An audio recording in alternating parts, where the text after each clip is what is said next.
Welcome back to the Deep Dive.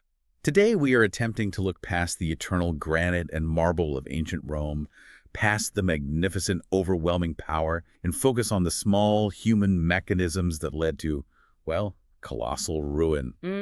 We are stepping behind the glorious facade of the Palatine Hill and confronting a truth that the Roman Empire spent centuries trying to bury. The year is 38 CE, and Rome feels absolutely invincible. It's difficult even for us today to get your head around the sheer scale of the confidence in Rome at that time. You're right. The legions were securing victories from, the edges of Britain all the way across to Mesopotamia.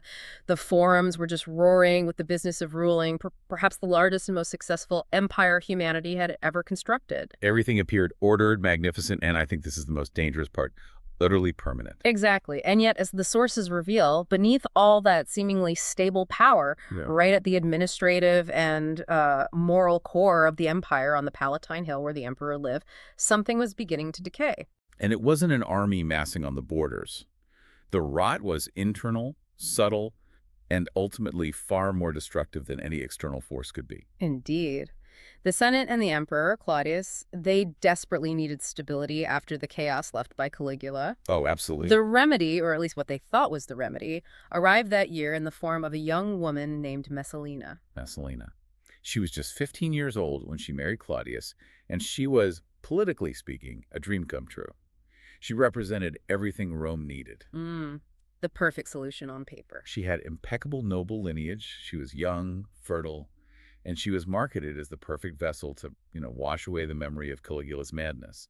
She was supposed to restore dignity and traditional Roman virtue to the imperial line. The city rejoiced, truly. The Senate offered public praise, the priests performed all the appropriate blessings, and everyone from the common citizen to the patrician believed that the moral compass of the throne had finally been reset. She was meant to be the perfect wife, the perfect mother. The perfect matrona, the ultimate symbol of Roman virtue. But the history we have, gleaned largely through the eyes of writers like Tacitus and Suetonius, records a very, very different path. Our deep dive mission today is to understand how this empress didn't just stumble and fall below Rome's rigid moral code. No, she systematically inverted it.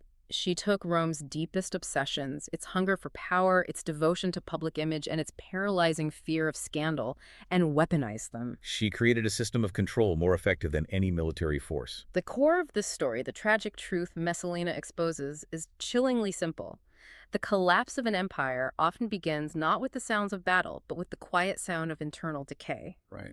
Messalina didn't need legions or steel or even public support. She operated purely in the psychological realm, turning the concept of shame into a currency, a chain that bound the most powerful men in Rome. So today we're going to trace her evolution from the ideal imperial bride to the puppet master who ruled Rome through the absolute power of secrets. Let's start with that public presentation, because Messalina worked very hard to cultivate it. By all appearances, she was the prototype of Roman nobility, the perfect foil to the recent insanity of Caligula. Yeah, the sources describe her in detail. She was beautiful, with the pale skin and golden hair that signified aristocratic status, and she possessed this practiced demeanor that commanded instant attention and respect in any formal setting. And she performed her dynastic duty perfectly, which was, of course, critical for Claudius. Absolutely critical. Remember, Claudius was slightly older, he was politically shaky, and he needed legitimate heirs to cement the dynasty after all that turmoil. And Messalina delivered. She bore him children quickly, a daughter, Octavia, and later a son, Britannicus.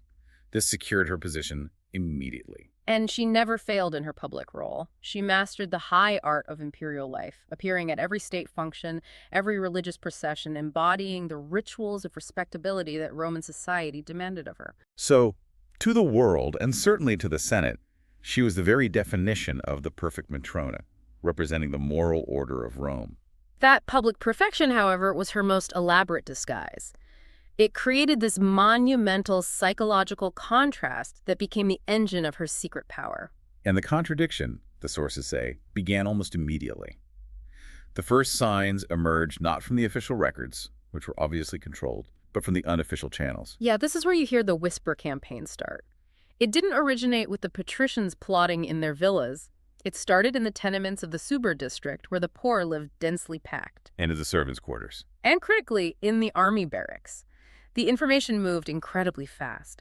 Unlike politically motivated lies, these rumors carried the weight of sensation, making them virtually unstoppable. They flowed like water, finding every crack in the rigid social surface, moving from the lowest rungs of society right up to the very top. The talk was of an empress who slipped from the palace at night, trading her silk robes for rags. And this wasn't for a clandestine, secret rendezvous in a private home, which, would have been a conventional scandal. Oh, this was far more audacious. She disappeared entirely into another life, walking the streets of the red light district of Rome like a ghost, completely immersing herself in the world of prostitution. Think about the level of calculation involved. She went to incredible lengths to obscure her imperial identity, hiding her famous features beneath cheap makeup, paint, and animal grease. This wasn't just hiding from guards, this was calculated anonymity, so she could offer her body in the very public brothels that the Roman elite, including the senators who praised her during the day, frequented. And she actually worked. She didn't just observe. No, she took money for her services, precisely as if she were a common prostitute from the Suburra, sometimes using the assumed name Lysiska. Our sources are very clear on this. No special treatment. No special treatment, no expectation of recognition or deference. She competed directly with the professional women there, often outperforming them in endurance and zeal. The sheer, shocking audacity is the key here. We have to resist the simple analysis of just insatiable lust. Exactly. This wasn't desperation or madness. She was born into supreme status, married to the emperor, with access to every pleasure and luxury imaginable. None of that was enough. It's the pursuit of the forbidden that defines the act, isn't it? She pursued transgression with the terrifying precision of an assassin. Every time she stepped into that brothel, she systematically violated the Lex Julia de Adulterius Coercendis, the very laws Claudius was supposed to uphold, and more importantly, the sacred code of chastity demanded of her station. It's the erotic power derived from that monumental contradiction. The greater the public role the chaste empress she was idolized for in daylight, The more intoxicating the absolute base vice she embraced in the darkness became. This gap, this secret life, was the ultimate source of her personal thrill and, soon, her political power. Imagine the psychological complexity.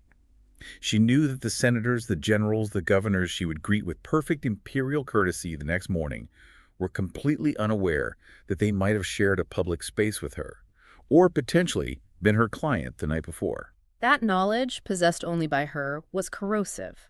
The brothel, in this sense, became her training ground, her psychological rehearsal. She perfected the arts of disguise, domination, and operating entirely beneath the veneer of respectability. And the palace became her stage. But the skills she used to rule Rome were honed in the red light district. And that's the crucial takeaway for you, the listener, whether you are running a company or just navigating a complex social structure. When you already possess conventional power, the only thing left to conquer is the limits of your own morality. Messalina wasn't just seeking pleasure, she was seeking absolute dominion over the boundary itself. She discovered that the pursuit of the forbidden is far more intoxicating than power obtained conventionally. And once that boundary is crossed, the escalation is, well, it's inevitable. By the early 40s CE, the scale of her transformation had fundamentally warped Claudius's court.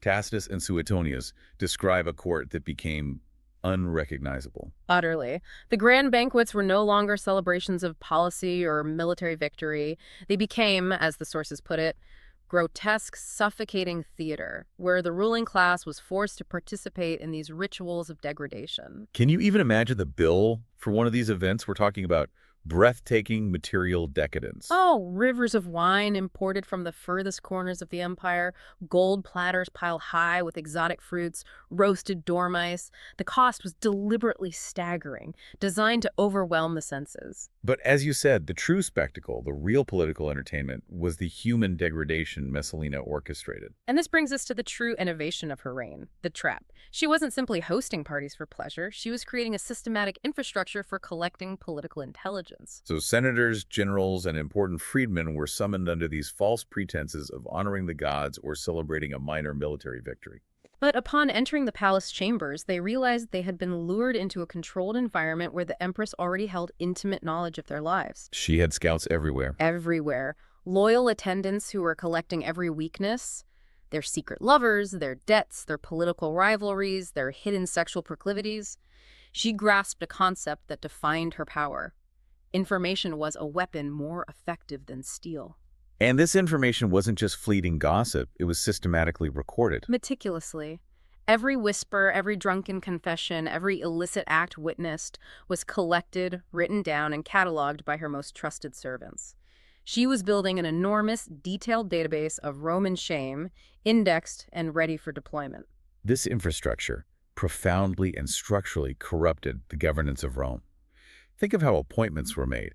Governors were no longer chosen for administrative skill or military genius. No, they were selected precisely because they had something to hide, because they were complicit, because they were willing to remain silent under the threat of exposure. So generals remained loyal, not out of patriotism, but out of absolute gut-wrenching terror that their darkest secret would be unveiled. And senators made pivotal state decisions, not based on what was best for the sprawling empire, but on what would protect them and their families from Messalina's blackmail apparatus. The Roman state was being subtly twisted and molded by invisible, shameful hands. And this apparatus evolved. She professionalized the compromising of the elite by moving it out of the palace, making it seem less imperial and thus more dangerous and exclusive. This is the moment where she constructs the Imperial brothel in plain sight. It wasn't a hidden shack. It was a lavish, elegant villa near the Campus Martius, meticulously disguised as an aristocratic residence, indistinguishable from the homes of the wealthy elite. The sheer brazenness is staggering. And the participants were horrifyingly coerced. Aristocratic women, daughters of the noblest Roman families, were forced into service there. The threat was not merely death. It was something worse for a Roman noble. The complete obliteration of their family name and reputation. Senators, generals, and wealthy merchants arrived, believing they were attending private, exclusive, and discreet entertainments, only to discover they were entering a highly controlled environment designed specifically to compromise them. Messalina was setting the stage for ruin. The knowledge extracted from this villa translated immediately into political capital. Historical sources claim she used this intelligence to financially ruin entire families, seizing their immense wealth and ensuring that strategic governorships, like key posts in Asia or Syria, were extracted through nothing more than a whispered threat of publication. Complete obedience was guaranteed, without Claudius ever having to sign a single arrest warrant. To understand why this was so effective, we have to talk about Mos Maiorum. We mentioned it briefly before, but this is the core of Roman identity. The ancestral custom, the way of the elders. Exactly. For a senator, your dignitas, your reputation and standing was everything. It dictated your place in society, your political power, your family's future. Messalina's innovation was targeting not their lives, but their dignitas. If you lost your reputation through exposure, you lost everything. Everything. Your power, your family's honor, your ability to serve Rome. Death might be preferable. Let's look at those specific, chilling anecdotes that illustrate this psychological torture. Picture a young noblewoman, perhaps the daughter of a respected magistrate, forced to wear the simple, degrading robes of a courtesan, compelled to perform acts under Messalina's watchful, professional eye. And Messalina wasn't just observing for pleasure. She was performing deep intelligence gathering. She was taking notes on their reactions, their weaknesses, their breaking points. She was the manager of a human shame factory. Or consider the scene of senators, the symbolic inheritors of the Republic, the moral pillars of the Mos Maiorum, forced to strip off their togas. The toga was the sacred, defining symbol of their rank and authority. To be stripped of that and compelled into degrading displays was the ultimate public annihilation. And crucially, they were often forced to perform these acts before their political rivals, ensuring that the disgrace was witnessed, cataloged, and instantly exploitable. It was humiliation layered upon humiliation. We have that devastating testimony, possibly apocryphal, but certainly indicative of the trauma, from a soldier who managed to flee the villa. He had survived combat that killed his brothers. Yet he confessed that the memory of what he'd been forced to endure haunted him far more deeply than any wound. His quote is utterly devastating, and it encapsulates Messalina's power. Blood dries, shame never does. That is the cruel genius of Messalina. She understood that sexual and political humiliation breaks men more completely and more permanently than the sword. It's not physical pain that defines her reign. It's the lingering agony of self-loathing and fear. She recognized a fundamental truth about power in a highly image-conscious society. It doesn't reside in declarations or titles. Power lives in the secret places. It lives in what people fear will be revealed, and it lives in that exact moment when a powerful man realizes he is completely, irredeemably trapped by his own actions, exposed to the world by the one woman he thought he could control or dismiss. Messalina didn't just rule Rome. She became the undisputed master of its infrastructure of shame. Given this level of control, the escalation was almost mathematically predictable. As the early 40s wore on, Messalina's cruelty became inseparable from the spectacle.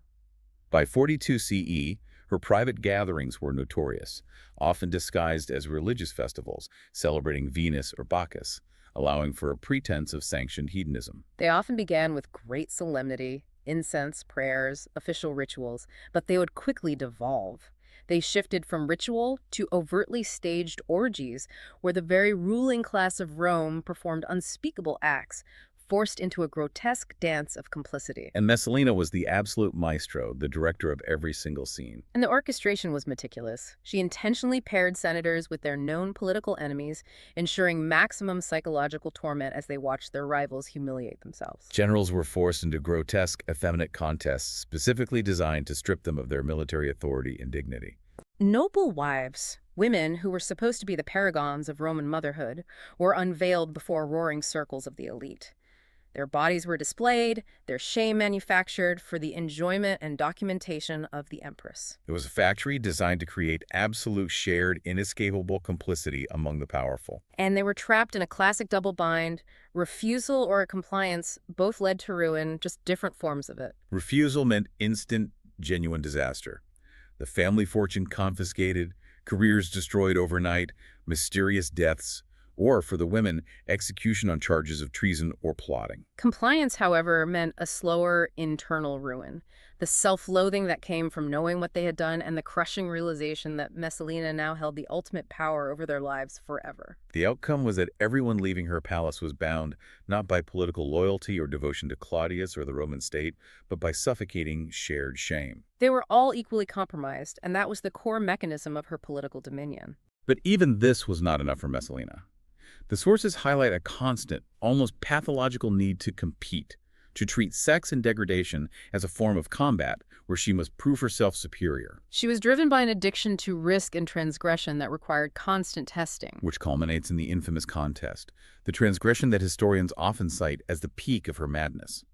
Her self-appointed endurance match against Sylla. Sylla, who was, at the time, recognized throughout Rome as the city's most celebrated and capable professional prostitute, renowned for her stamina. This contest took place over a single night, witnessed by a specific, select audience of wealthy nobles. Right. And Sylla, the professional, paced herself carefully, servicing an impressive 25 men until she finally collapsed from sheer physical exhaustion as the sun began to rise. The crowd assumed the match was over, a testament to Sylla's renowned professionalism. But Messalina refused to stop. She continued past 30, driven by something far beyond mere sexual desire. It was a compulsive, terrifying need to prove that there was simply no limit to her capacity for vice. That she was fundamentally superior to every other woman in Rome, professional or otherwise. She continued until literally no more volunteers remained. The sources imply she didn't stop because she was tired, but because the men were exhausted and the dawn had broken the illusion of the night. The Empress of Rome had won her victory, transforming an act of profound degradation into a political triumph and a horrifying demonstration of unyielding power. For those watching, the psychological dissonance must have been paralyzing. This was the behavior of a sovereign, the wife of the emperor, acting as a street courtesan who had just won an unsanctioned, disgusting contest. It violated every single notion Rome held about gender, power, and respectability. And yet she had commanded it, and the most powerful men in Rome had witnessed it and complied. This demands that we pause and truly analyze the motive. Why would a woman born to such privilege, showered with adoration, and crowned empress deliberately embrace this level of degradation as her highest form of pleasure and political expression? Well, the traditional surface theories are simple. Was it purely an insatiable lust, a physical hunger that could never be satisfied by a single man, or even a secret affair? That's the easiest historical dismissal, yeah. Then you have the more political-minded theories, which center on dominion.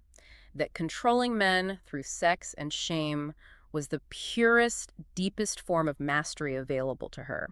She sought to exert power where she was conventionally expected to be completely subservient. Exactly. Marriage to an older, absolute authority figure left her with only one sphere of influence where she could truly dominate the bedroom and the secrets derived from it. And there's the trauma and autonomy perspective, which many modern scholars find compelling.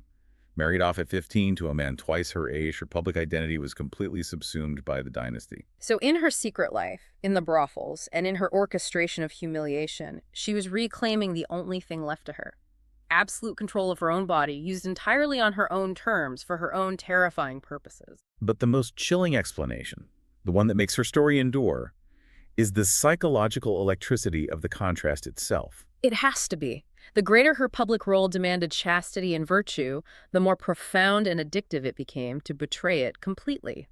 The chasm between the chaste empress she had to be and the vice she chose to be created an escalating necessary thrill. The constant looming risk of discovery was the ultimate addiction that drove her forward. She wasn't just maintaining a secret life, she was living two monumental parallel realities. And the sheer danger inherent in maintaining that secret structure of shame was arguably more satisfying than any physical pleasure. When you view it as an addiction to risk, the final act of recklessness becomes tragically inevitable. Messalina's private empire of lust had unavoidable and significant political consequences. It wasn't just a scandal confined to the Palatine, it completely warped the decision-making structure of the state. The Senate, Rome's ancient ruling body, was effectively frozen, incapable of making strategic decisions because its members were preoccupied with avoiding blackmail. And this internal rot affected Rome's standing across the entire Mediterranean. Foreign envoys reported back to their own governments that there was something fundamentally strange about Rome's leadership. They seemed subdued, distracted. Almost psychologically broken. Negotiations became inexplicably complicated.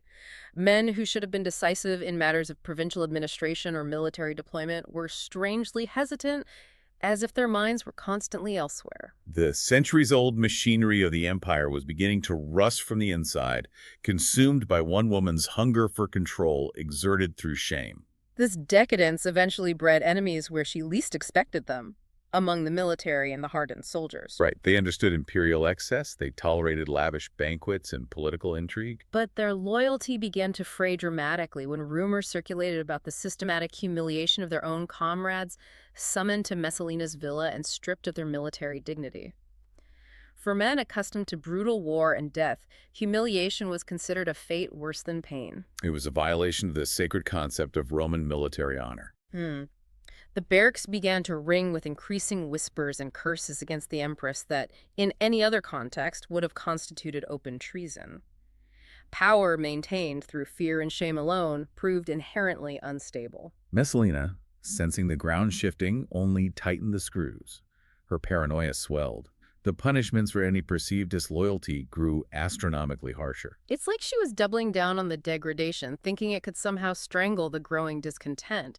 But each act only cut deeper cracks into the fragile facade of her dominion of desire. The ultimate breaking point arrived in 48 CE, with an act so profoundly reckless and self-destructive that it moved the scandal from internal court intrigue to open, undeniable treason. While Claudius was away in Ostia attending to military logistics and harbor works, Messalina staged a full legal Roman wedding. And this is the key. It wasn't a secret vow or a clandestine affair.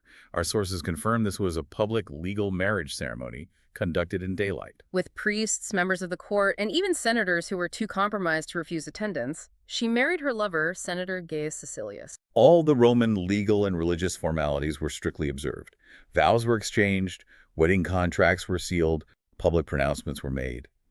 She now legally had two living husbands. Two husbands, Emperor Claudius and Senator Gaius Caecilius.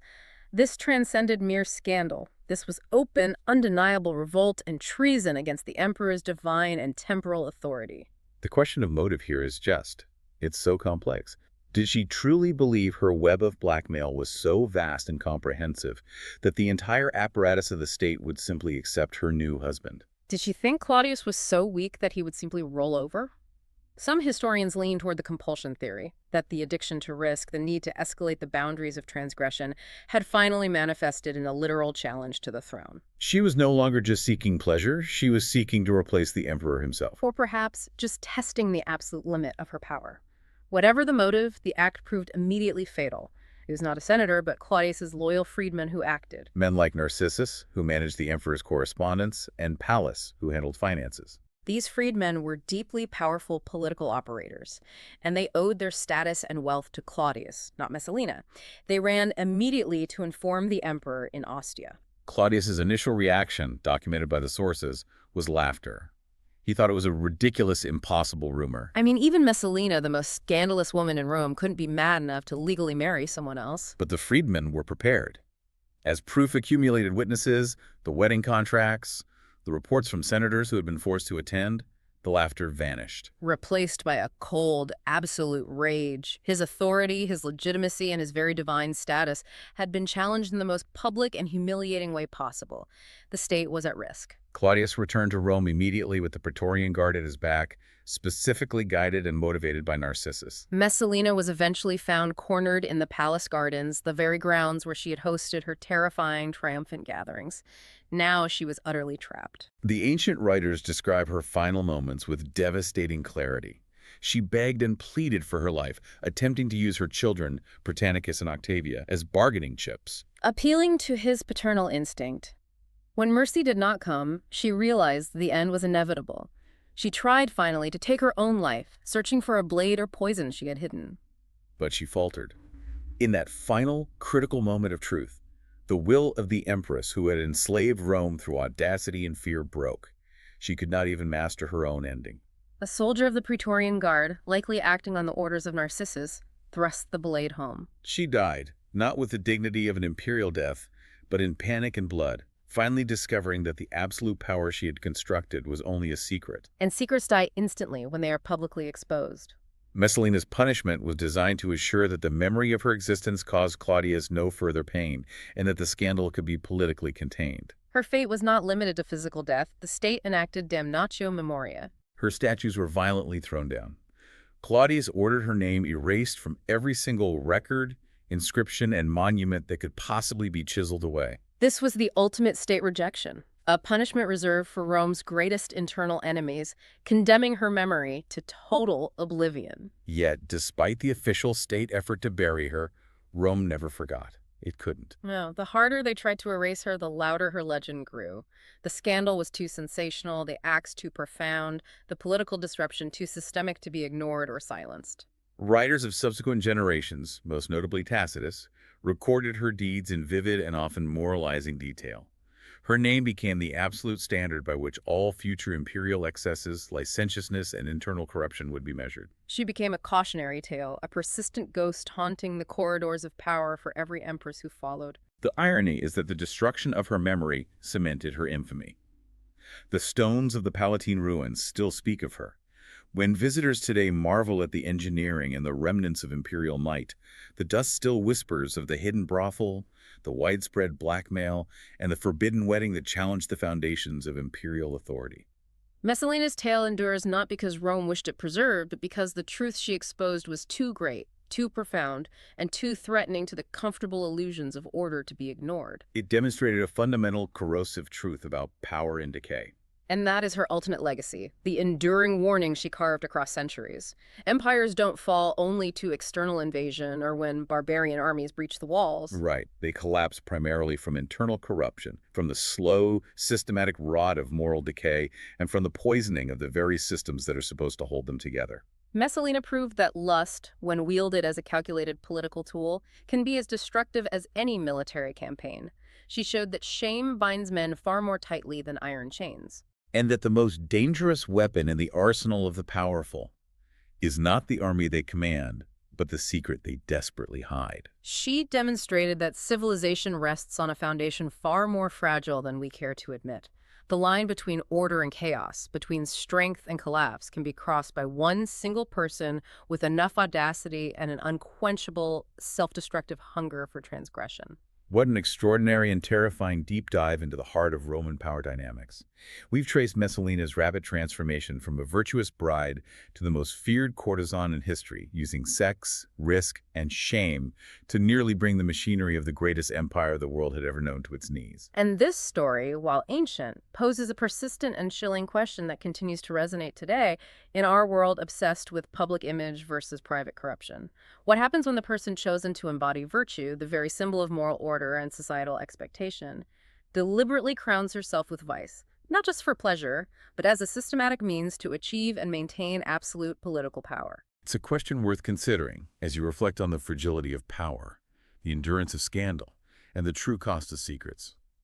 We hope you'll join us next time for another deep dive into history's most compelling figures and hidden mechanisms.